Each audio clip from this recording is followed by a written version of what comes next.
Once நீங்கள் ஒரு document create பண்ண பிறகு ஸோ அந்த டாக்குமெண்ட்டில் உள்ள கண்டென்ட் எப்படி பேஜ் பிரேக் மூலமாக ஸ்ப்ளிட் ஆகிருக்குன்றதை நீங்கள் வெரிஃபை பண்ணிக்கணும். ஃபார் எக்ஸாம்பிள் இந்த டாக்குமெண்ட்டில் பார்த்தீங்கன்னா ஹெட்டிங்ஸ் அப்பர் பேஜஸில் இருக்குது அண்ட் அதனோட பாடி டெக்ஸ்ட் நெக்ஸ்ட் பேஜஸில் வந்திருக்கு.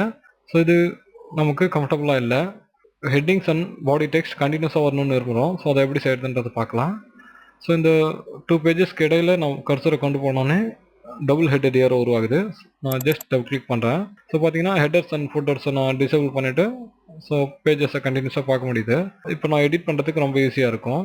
ஸோ இப்போ பார்த்தீங்கன்னா ஹோம் டேபில் உள்ள பேராகிராஃப் குரூப்ஸில் டயலாக் பாக்ஸ் லான்ச்சரை நீங்கள் ஓப்பன் பண்ணிக்கோங்க. ஸோ அதில் line and page breaks tabs இருக்குது. ஸோ நான் ஒன்ஸ் கிளிக் பண்ணிக்கிட்டு ஸோ இதில் பார்த்தீங்கன்னா widow and orphan control settings enabled ஆகிருக்கு. டிஃபால்ட்டாகவே நீங்கள் வேர்டில் எந்த ப்ரோக்ராம் எடுத்தாலும் ஸோ இந்த செட்டிங்ஸ் எனேபிள்ட் ஆகிருக்கும். ஸோ இது எந்த பர்பஸ்க்குன்னு பார்த்தீங்கன்னா அதாவது ஒரு ஃபர்ஸ்ட் பேஜஸில் ஹெட்டிங்ஸ் அண்ட் அதனோட பாடி டெக்ஸ்ட் எல்லாம் வந்துட்டு லாஸ்ட் சிங்கிள் லைன் நெக்ஸ்ட் பேஜஸில் வந்துச்சிங்கன்னா அதை ஆர்ஃபன் சொல்கிறாங்க. அதற்கு முன்னாடி உள்ள லைன்ஸை விடோன்னு சொல்கிறாங்க. ஸோ அந்த டிக் டிஃபால்ட்டாக எனேபிள்ட் ஆகிருக்கும்.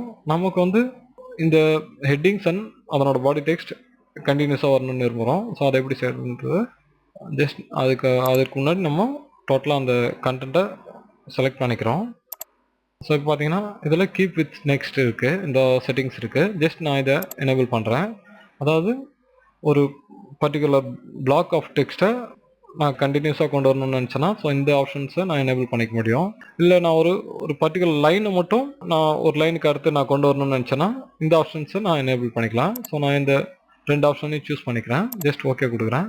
ஸோ பார்த்தீங்கன்னா headings and body text next பேஜஸில் நமக்கு கிடச்சிருச்சு. ஸோ ஜஸ்ட் இந்த பேஜ் பிரேக்கை நான் ஸ்ப்ளிட் பண்ண பிறகு இப்போ பார்த்தீங்கன்னா டாக்குமெண்ட் படிக்கிறதுக்கு ரொம்ப ஈஸியாக இருக்குது. ஸோ நீங்கள் இந்த டாக்குமெண்ட்டை மறுபடியும் ரீஃபார்மேட் பண்ணும்போது கூட ஸோ இந்த ஹெட்டிங்ஸ் அண்ட் பாடி டெக்ஸ்ட் பிரியாது. நீங்கள் இந்த டாக்குமெண்ட்டில் சம் டெக்ஸ்ட்டை நீங்கள் டெலீட் பண்ணினா கூட ஸோ இந்த headings and body text first பேஜஸ்க்கோ இல்லை அடுத்த பேஜஸ்க்கோ கண்டினியூஸாக தான் வரும்.